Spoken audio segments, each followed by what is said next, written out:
Anugerah dari Tuhan Yesus Kristus, kasih setia Allah Bapa, itulah kiranya menyertai kamu sekalian. Amin.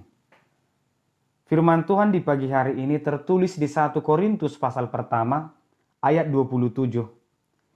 Tetapi apa yang bodoh bagi dunia, dipilih Allah untuk memalukan orang-orang yang berhikmat. Dan apa yang lemah bagi dunia, dipilih Allah untuk memalukan apa yang kuat. Demikian firman Tuhan. Selamat pagi dan salam sejahtera untuk kita semua. Bapak Ibu saudara terkasih, dunia atau manusia memiliki tolak ukur tersendiri. Manusia memiliki standar apa yang hebat, apa yang kuat, apa yang pintar, dan apa yang lemah, apa yang bodoh, dan apa yang miskin. Dan standar itu sudah terjadi dimanapun. Tetapi Tuhan punya standar siapa yang besar di hadapannya. Dan standar Tuhan dengan dunia tidak sama. Orang berhikmat dari Tuhan dan orang yang berhikmat dari dunia juga tidak sama. Paulus menemukan dari tengah-tengah orang yang mengenal Tuhan, dari tengah-tengah persekutuan yang mengaku percaya kepada Tuhan, yang berhikmat, yang pintar, tetapi tidak membangun. Yang pintar tidak memberikan pencerahan kepada yang bodoh. Yang kuat tidak memberikan pertolongan kepada yang lemah. Tetapi justru mereka menganggap dirinya hebat dan semakin merendahkan yang lemah, yang miskin, dan yang tidak berilmu. Bahkan ketika berbicara tentang Yesus yang tersalib, mereka berkata bahwa itu adalah kebodohan.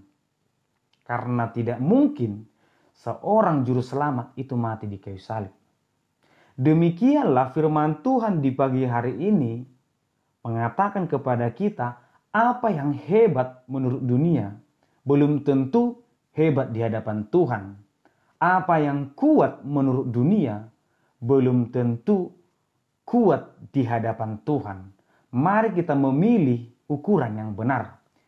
Tuhan dan Yesus tidak pernah memakai orang untuk dia utus menjadi pelayan atau pemimpin dari orang-orang yang hebat menurut standar dunia.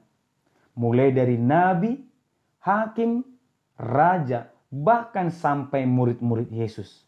Semua dia pilih dari orang-orang yang tidak dianggap menurut ukuran dunia. Orang-orang yang lemah menurut standar dunia. Contohnya, Daud. Dia memiliki tubuh yang kecil, lebih kecil dari saudara-saudaranya.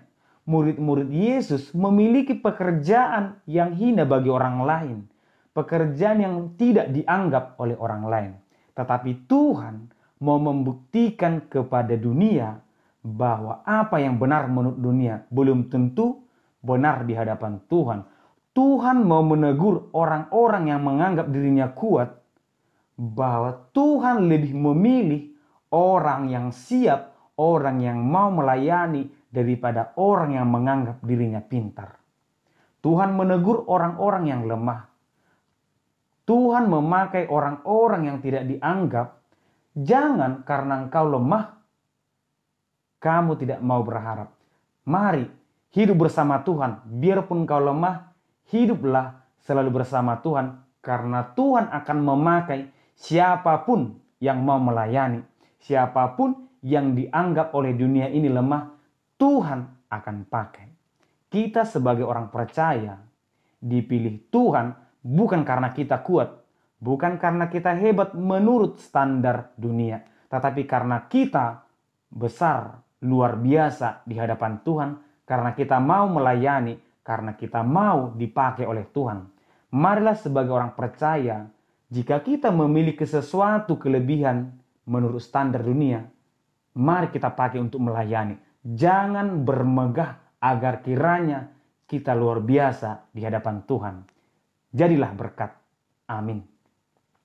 Terima kasih Tuhan, di pagi hari ini kami mendengarkan firman-Mu. Biarlah kiranya Tuhan kami lemah di dunia ini, tapi kami luar biasa di hadapan-Mu. Engkau memakai kami sebagai pelayan-Mu. Berkati kami Tuhan, di dalam nama anak Yesus Kristus kami berdoa. Amin.